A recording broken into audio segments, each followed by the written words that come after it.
இன்றே டவுன்லோட் செய்து உங்கள் ஃபேவரட் ஷோக்களை என்ஜாய் பண்ணுங்க.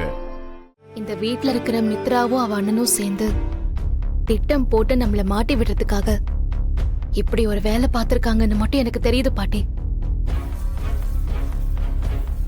அந்த ஃபைனான்சியர் வீட்டுக்கு வந்துட்டு போனதுக்கு அப்புறம் அவசரமா ஏதோ ஒண்ணு பிளான் பண்ணிருக்காங்க. இது எல்லாமே நமக்கு எதிரா அவங்க பண்ற சதின்னு எனக்கு நல்லாவே தெரியுது. இதுல நம்ம மாட்டிக்காம வெளியே தப்பிச்சு வந்தே ஆகணும்.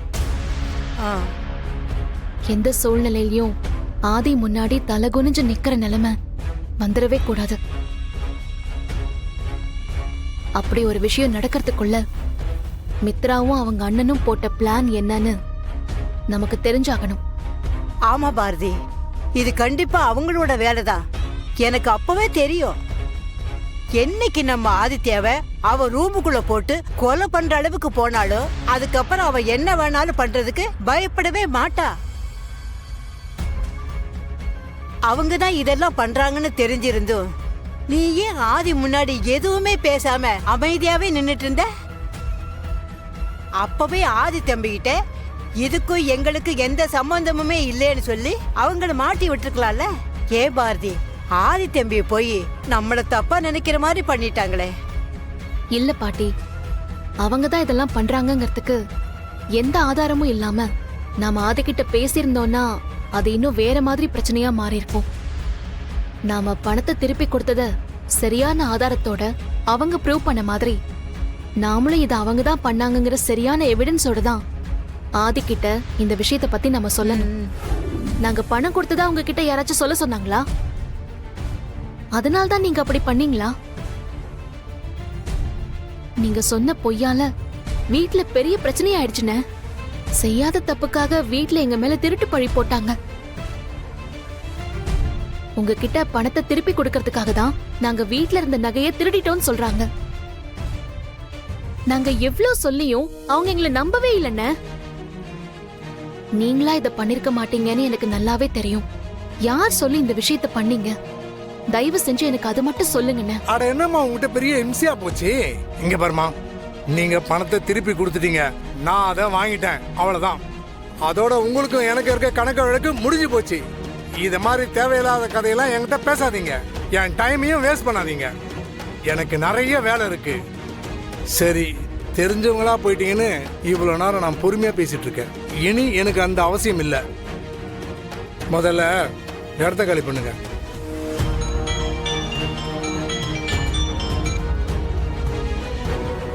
கனகா, நீ கோவிலுக்கு போகணும்னு சொன்னல, நான் மறந்தே போயிட்டேம்மா. நீயும் குழந்தையும் ரெடியா இருங்க, நான் இப்போ வந்துடுறேன்.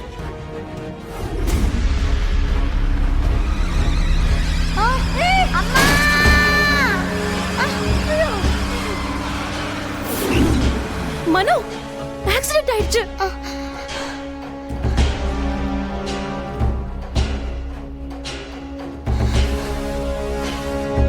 பாப்பா, பாப்பா எந்திரிமா.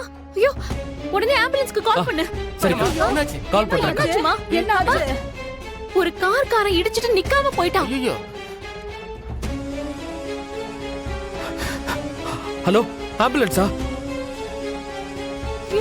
கடவுளே, அண்ணா வந்து பாருமா. பாப்பா, பாப்பா என்ன பாரு. பாப்பா, குழந்தைக்கு கையில அடிபட்டிருக்கு. ஆம்புலன்ஸ்க்கு ஃபோன் பண்ணிட்டு இப்போ வந்துருவாங்க. சரி, அந்த அம்மா வேற பயத்துல மயங்கி விழுந்துட்டாங்க. நீ குழந்தைய பாத்துக்கோ, நான் அந்த அம்மா எழுப்புறேன். சரி அம்மா, அம்மா இங்க பாருங்க. அம்மா எந்திரிங்கம்மா. அம்மா பாருங்க. அம்மா எந்திரிங்கம்மா. ஆம்புலன்ஸ் வந்துருச்சு. ஆம்புலன்ஸ் பாரு பாரு. கடவுளே, அந்த குழந்தைக்கும் குழந்தையோட அம்மாவுக்கும் எதுவும் ஆயிடக்கூடாது. அந்த குழந்தை கார்ல அடிபட்டதை பார்த்ததும் என் உயிரே போயிடுச்சு. அந்த அம்மா தான் குழந்தைய அந்த நிலைமையில பார்த்ததும் உடனே ஷாக் ஆகி மயக்கமாயிட்டாங்க. 2 குழந்தைங்களுக்கு அம்மாவா இருக்கிற என்னால அந்த அம்மாவோட ஃபீலிங்ஸ புரிஞ்சுக்க முடிஞ்சது. 2 பேரும் நல்லபடியா கண் முழிக்கணும். அவங்களுக்கு எதுவும் ஆயிடக்கூடாது. நீதான் கடவுளே, அவங்க 2 பேரையும் காப்பாத்தணும்.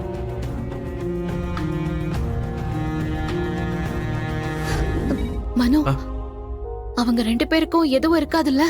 அக்கா பயப்படாதக்கா. எனக்கு தெரிஞ்சு குழந்தைக்கு ஒன்றும் பெருசா காயப்படல. ஆனா ரொம்ப பயந்துட்டான்னு நினைக்கிறேன். எனக்கு ஹாஸ்பிட்டல் வர்றப்போலாம் தமிழுக்கும் ஆதித்யாவுக்கும் உடம்பு சரியில்லாம போனதுதான் ஞாபகத்துக்கு வரும். அக்கா என் லைஃப்ல குழந்தைங்க தான் எல்லாமே. அவங்களுக்கு ஒண்ணுன்னா அதை தாங்கிக்கிறதுக்கு ரொம்ப தைரியம் வேணும் மனு. உண்மைதான்க்கா.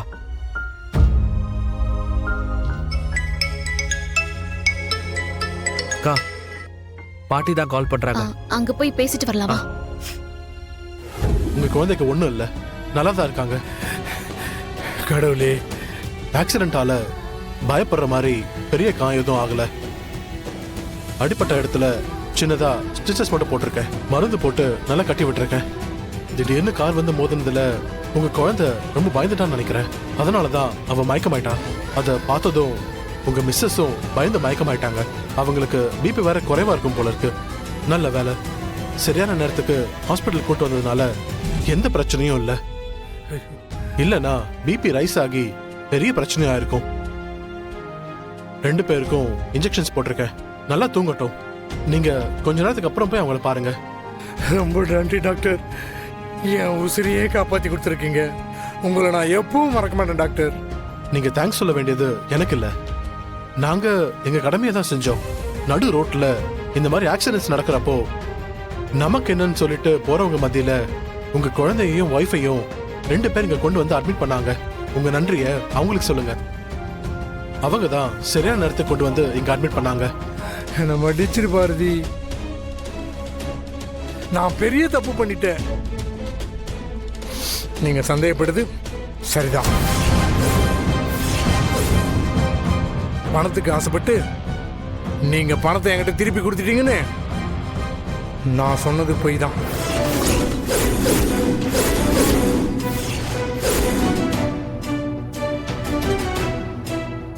தயவு செஞ்சு என்னை மறுபடியும் மன்னிச்சிடுங்க.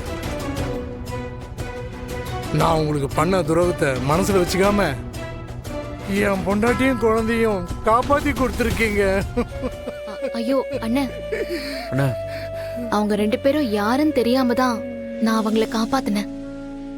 எந்த பிரதிபலனையும் எதிர்பார்த்து நான் செய்யல. கண்ணு முன்னாடி ஆக்சிடென்ட் நடந்தப்போ எனக்கு உங்க குழந்தையும் வைஃபையும் காப்பாத்தணுங்கிறது மட்டும்தான் என் கண்ணுக்கு தெரிஞ்சது.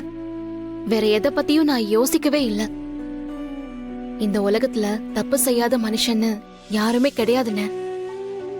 சந்தர்ப்ப சூழ்நிலைக்கு தகுந்த மாதிரி மனுஷங்க மாறிட்டே இருக்காங்க. அதனால இந்த மாதிரி சின்ன சின்ன தப்பெல்லாம் நடக்கதான் செய்யும். அதுக்காக நீங்க ரொம்ப வருத்தப்பட வேண்டான்னு.